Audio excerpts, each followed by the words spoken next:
Mr. President, first of all, I commend this good senator for bringing this amendment. It's important to understand what this amendment does not do. What this amendment does not do. It does not provide a right to strike. It does not provide a right to bargain over pay, or does not prevent the TSA from responding to emergencies, and it does not prevent TSA from responding to new threats. This amendment does none of that, even though it's been distorted and misrepresented.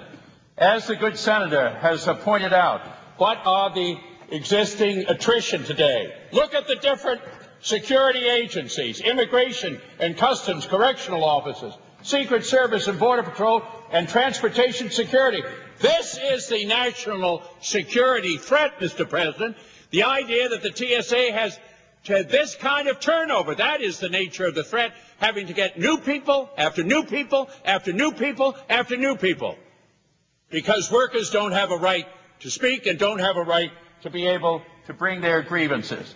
And what's the result of it, Mr. President? Even in this agency, we find out in terms of the lost time in the injury rate, this leads the pack. What does it show? What does it show? It shows that it's poorly administered and the workers are not being treated fairly or are not treated with respect. The McCaskill Amendment is very simple in what it does. Here it is, Mr. President. The Border Patrol agents have these kinds of protections. FEMA has these kinds of protections. Immigration and Customs have these kinds of protections.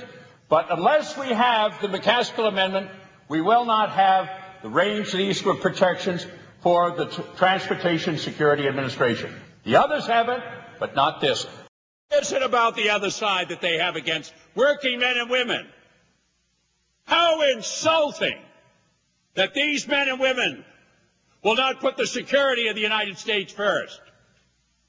At the time when we had 9/11, under the Defense Department, they moved hundreds and thousands of civilians all around this country. They were all under collective bargaining agreements. Not one grievance was filed, not a single one.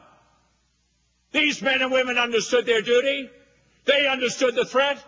They were patriotic amendments.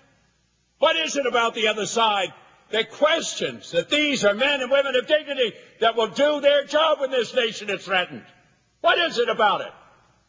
It certainly wasn't there at 9/11. Senator, their brothers and sisters 1 minute remains. That worked for the Department of Defense Agency were moved all around. They were prepared to do everything that they were asked to do. And as finally, Mr. President, finally, as the good senator has pointed out, as the smoke was coming out of the buildings in New York, when we saw the collapse of the first buildings, and men and women under collective bargaining agreements were asked to go into those fiery infernos, no one was talking about collective bargaining agreements. They were talking about doing their duty to the United States of America.